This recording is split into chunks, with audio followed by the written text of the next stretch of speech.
Welcome back to This is VANCOLOUR. There's a clear cultural mood right now. Call it female rage, or maybe just women being done playing nice. Across film, television, and best-selling books, we're seeing more stories driven by anger, exhaustion, revenge, or just refusal. Films like The Substance and Killers of the Flower Moon. TV shows like Yellow Jackets and Sirens. Books like All Fours by Miranda July and Iron Widow by Ziran J. Zhao. So are we actually living through what some are calling a new era of female disillusionment? Here to unpack it, a Vancouver-based comedian who has toured North America with Ronnie Chang. She just toured Canada, and then she just toured Canada again with Rick Mercer. She's a Canadian Screen Award-winning writer and producer who's worked on Kim's Convenience and the Juno Awards, the host of the podcast Bothered, where justified rage is basically the point, Julie Kim. Hello. Julie, hello. Hi, Mo. So nice to see you. Nice to have you back on the show. Nice to be back. So I'm now cluing into this trend that's happening where I feel like in the 2010s, it was all about girl boss and girl hustlers and, making that money. Yeah. And now there's a lot of disillusionment with women who have just had enough. Is this a real thing? Is this a real trend? I mean, I think so. I don't know if a lot of us would call it disillusionment. Like, I think that there's like kind of an awakening that society has had overall, and it's not unrelated to everything happening in the world and to how men have been revealed. Certain men and certain institutions supported by men or hold men up have come down, like the Epstein files, all of the leaders in business and tech that have been found to be horrible people, quite frankly, right? And Yeah.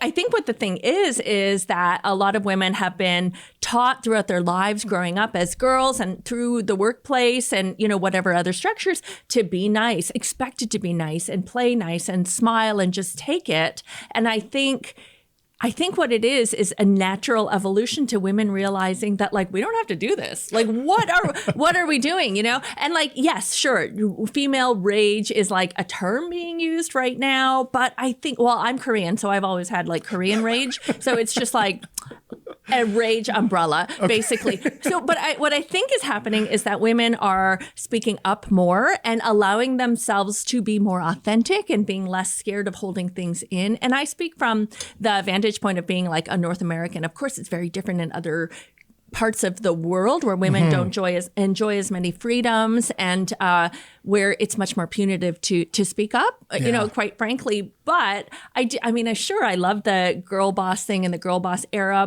but I think things are a lot more real right now, and women are just like happy being themselves, no longer like doing things necessarily. These are all generalities, of course, but like, the male gaze is not like the main thing. Do you know what I mean? Right. Like, a lot of women would rather have a compliment from like a girl walking by. Do you know what I mean? Or Right. supporting, their female coworker than worrying about competing for the affections of like the big male boss or whatever. And I do feel like the curtain was really pulled back when we realized that the testimony of, thousands of women were disregarded and you needed millions of emails. Oh my God. To take something seriously and to understand the Totally. depth of something as bad as, whatever operation Totally. Jeffrey Epstein was running. Oh my God, totally. And like, I think it's also like the current rage that it's like, oh, nothing is happening. Yeah. It's nice that we have the files, but where are the trials? Yeah. And even before this, like, I think, and I know we're in Vancouver, Canada, and we're kind of talking about the US, but like, we get their news cycle and their stuff makes us so angry too. But like, even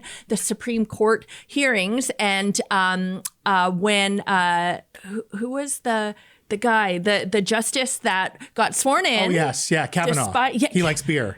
Kavanaugh and, his the accuser, who was a very credible witness and talked in a very mature, articulate way about her experiences. And it was just like completely discarded. Do you know what I mean? So I think for a lot of us, rage has been building up in our own lives with society, and especially those of us who are, say, mothers and partners of males who might not be holding up their end of the deal. It's just like all this cacophony. I'm single. of Don't stuff. look at me. I know. Well, I have to look at you you because you're hosting the show. It would be weird if I was not looking at you, but I'm not pointing daggers at you. Okay, thank you. Definitely. But I do, and I say this kind of in a light way, even though it is very infuriating, but all of it has just kind of come to a head. And is this translating into a demand for, these types of movies and books that I kind of mentioned off the top? I wonder. Because I'm not like a movie or show expert, but I do know that art imitates life, life imitates art. And so for sure, if these shows that are doing very well, the ones with female leads, especially those where the women are angry, et cetera, are doing quite well, then it's probably us women watching it.